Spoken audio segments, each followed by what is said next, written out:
Welcome back. Your goal for the do now is to summarize what was fiscal policy. Fiscal policy is the government's attempt to influence the economy. It is controlled by Congress, and the way it influences the economy is through spending and taxes. Government spending acts as the gas pedal. It pushes things, gets things going, makes the economy go faster. Taxes are the brakes, it slows things down. And so they use taxes and spending as a way to speed up and keep the economy going. If it's starting to go too fast, they slow it down and get it back under control.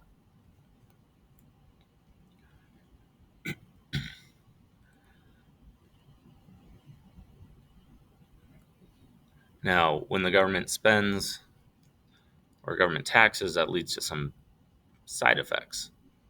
If the government taxes too much and doesn't spend much, we get what we call a surplus, meaning they have extra money. When they spend too much and don't tax enough, we get debt. So the government goes into debt. Now, when the economy's bad, the government goes into debt to try and get it going. The idea is that when the economy's good, they'll run a surplus to pay that debt back.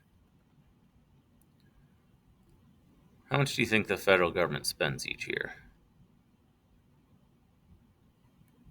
And how much is collected in taxes each year?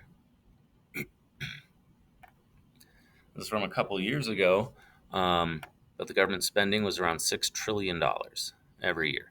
Mandatory spending is stuff that they have to spend money on. They've already agreed to it. It's in the contract. It needs to be spent. Discretionary spending is what they choose to do. They got some money left over. What are they going to spend on it? And then 7.6% of that is spent just on the interest of debt. So that mandatory spending, the stuff they have to spend money on. They have to spend money on certain healthcare programs they've already agreed to, Social Security, different sort of unemployment benefits, military retirement, veterans, and different things like that. This is stuff that's required. They have no choice. Discretionary is proposed by the president and approved by Congress. This is how they chose to spend that money in 2022. You can see half of it is for the military. Then we got like veterans, housing, education, healthcare, energy, all these different programs make up the rest. So government spends about $6 trillion.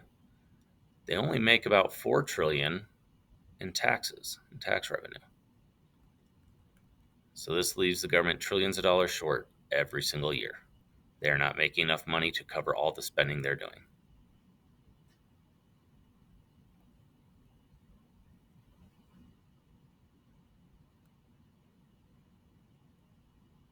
So where is this money coming from?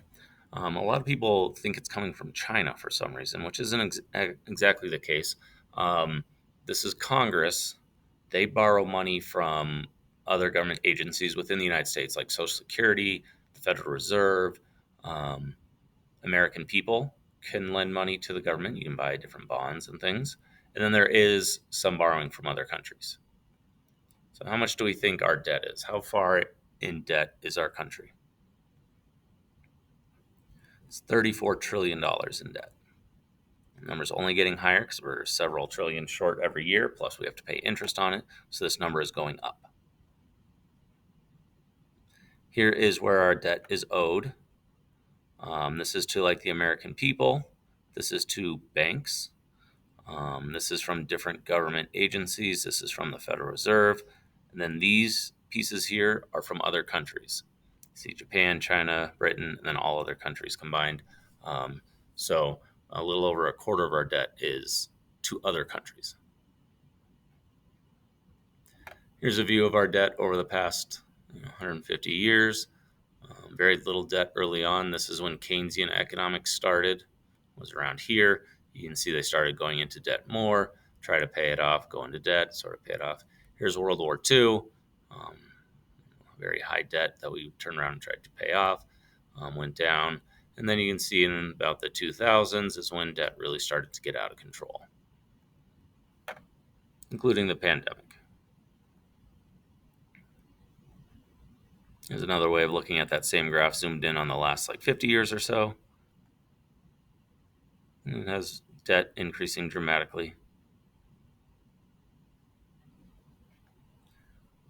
Today we're going to open up this link, which takes us to what we call the U.S. debt clock, which has lots of numbers moving that tells us how as our national debt is currently going up, debt per citizen, per taxpayer. It's got a bunch of different stats in here to tell you kind of what's going on. We are going to go through on the Pear Deck and answer different questions using that slide. And if we have time left over, we'll play a game.